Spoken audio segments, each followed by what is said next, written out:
dulu. Silakan Mas Abrang.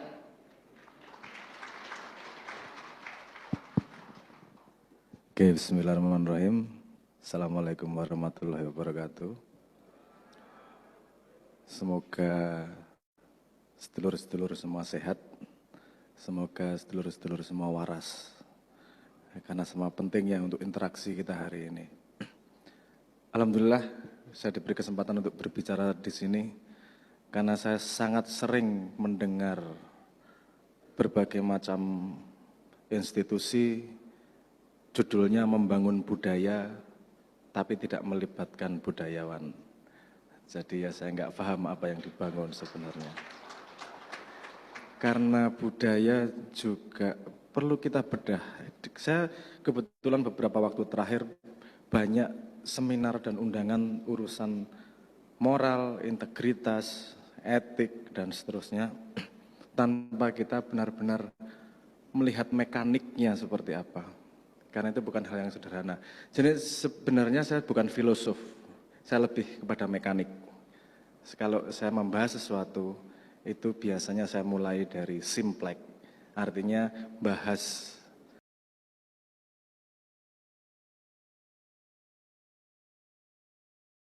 hurufnya dulu sebelum membangun kata-kata, baru kemudian kata-kata dikumpulkan menjadi kalimat, kemudian menjadi paragraf dan seterusnya.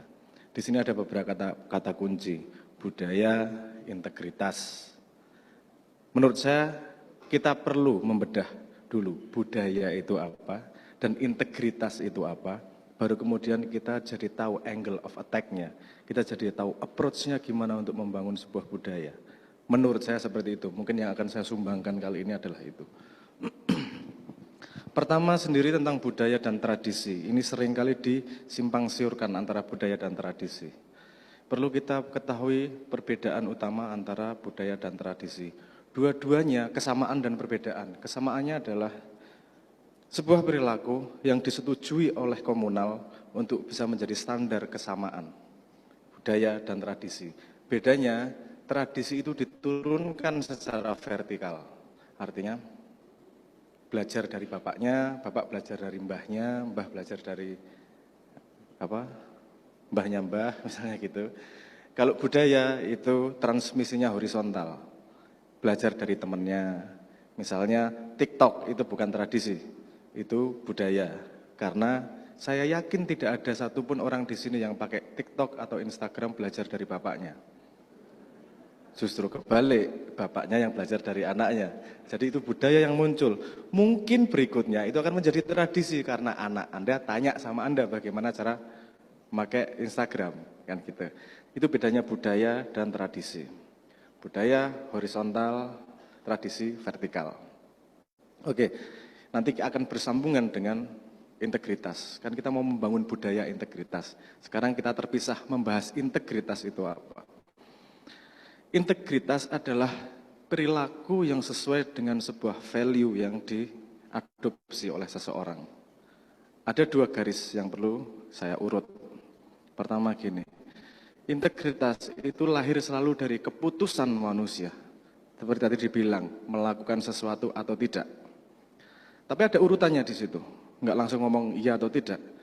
Ada sebuah nilai yang diadopsi manusia atau hukum, bisa nilai agama, bisa hukum negara, bisa nilai keluarga, apapun itu bisa diadopsi oleh seorang individu. Kemudian nilai itu digunakan untuk membedakan benar salah. Menurut hukum benar, menurut agama salah misalnya. Misalnya gini, makan babi menurut nilai agama Islam salah, tapi menurut hukum tidak melanggar hukum, kan misalnya gitu. Jadi setiap set nilai itu punya kriteria berbeda untuk membedakan benar salah. Pertama, manusia mengambil nilai, kemudian digunakan untuk membedakan benar salah. Ketika dia mampu menggunakan nilai itu untuk membedakan benar salah, artinya manusia itu punya moralitas. Nah setelah itu, ketika moralitas itu dilakukan benar-benar, itu baru namanya etik. Nilai adalah tolak ukur. Moral adalah kemampuan menggunakan tolak ukur itu untuk membedakan benar salah. Terus kemudian kalau benar salah itu dilakukan benar-benar, itu namanya etik. Kan gitu. Jadi orang koruptor, korupsi, dia tahu bahwa korupsi salah. Dia sebenarnya punya moral, karena dia bisa membedakan benar salah. Tapi tidak punya etik, karena dia tidak melakukan sesuai yang moralnya katakan. Dia melanggar moralitasnya sendiri. Nah, setelah ada keputusan etik itu tadi, semakin dia konsisten melakukan etika sesuai dengan moralitasnya, integritasnya semakin tinggi.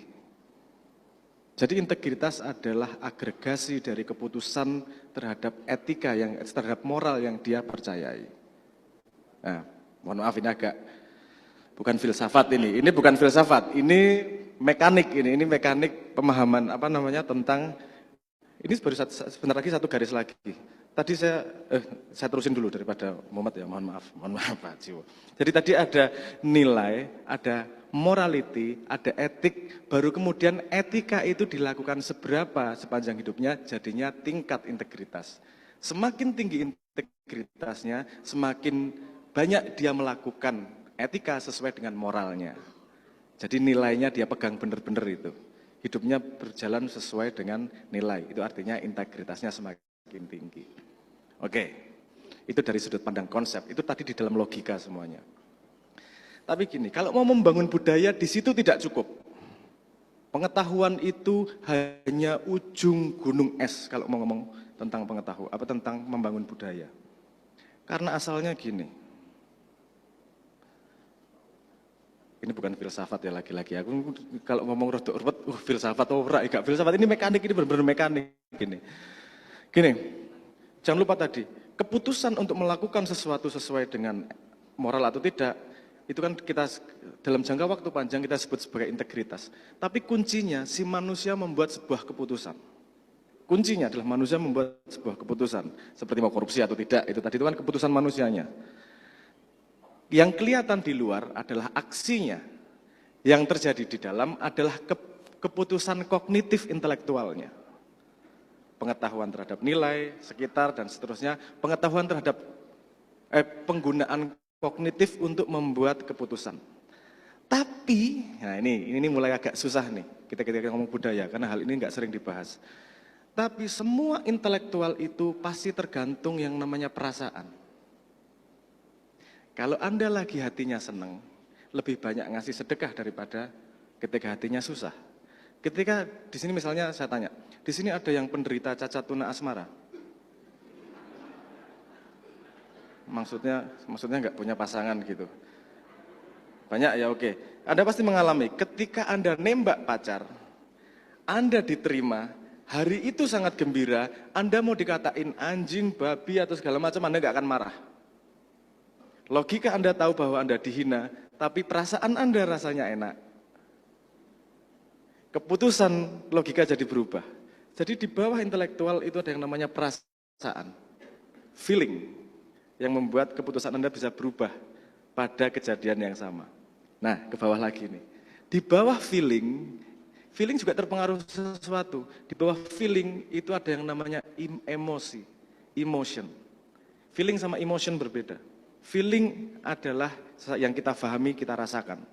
Emotion, kalau bahasa Inggris kan motion itu bergerak. Emotion, energi yang bergerak. Energi yang bergerak. Energi dari mana? Dari fisiologi manusia. Kita merasakan ketika kita hidup fisiologi ini, ada energi yang bergerak, jantung bergerak, nafas bergerak, ada darah yang berputar, ini energi yang bergerak. Ketika kita merasakan sesuatu, baru kemudian ada feeling yang kita pahami. Tapi intinya ada energi yang bergerak. Di sini titik membangun budaya, bukan pada kognitif, karena kognitif 3 tingkat di atasnya. Emotion, energi yang bergerak ini ada pada diri manusia dan pada interaksi. Bagaimana membangun energi yang bergerak di antara manusia? Salah satu contohnya gini, Anda disuruh membangun integritas kayak apa sesuai dengan peraturan kantor. Kalau teman Anda atau pimpinan Anda melanggar tapi tidak dihukum, Anda tidak akan mau membangun integritas. Ngapain saya susah-susah membangun integritas? Orang kan teman saya kayak gitu aja nggak dihukum kok, nggak punya efeknya kok. Salah satu contoh pemerataan terhadap permainan, gameplaynya adil untuk semua, itu adalah manajemen tentang emotion, energi yang bergerak. Emotion, energy in motion, energi yang bergerak. Ini yang tidak jarang dibahas karena memang susah. Memang tidak gampang untuk menggali seperti itu. Butuh pemahaman sosiologi, butuh pemahaman psikologi, dan butuh pemahaman neuroscience untuk memahami emotion, energi yang bergerak. Ada mirror, neuron, dan seterusnya lah. Jadi untuk membangun budaya, para pemerakarsanya harus paham bagaimana energi bergerak antar manusianya. Karena kalau energi bergeraknya sudah benar, budaya akan muncul tanpa bisa dicegah. Contohnya TikTok. Susah banget Anda berhenti main TikTok. Susah main Instagram. Dan itu nggak ada yang nyuruh, nggak ada yang kampanye. Bener nggak? Teman Anda ikut. Ternyata seru, diteruskan. Karena ada emotion yang bergerak di antara interaksi tersebut. Dan terjadi keadilan peraturan di situ. Kamu melakukan apa, followernya berapa, melakukan apa, followernya berapa, disukai berapa, dan seterusnya. Banyak faktor yang terjadi pada emotion.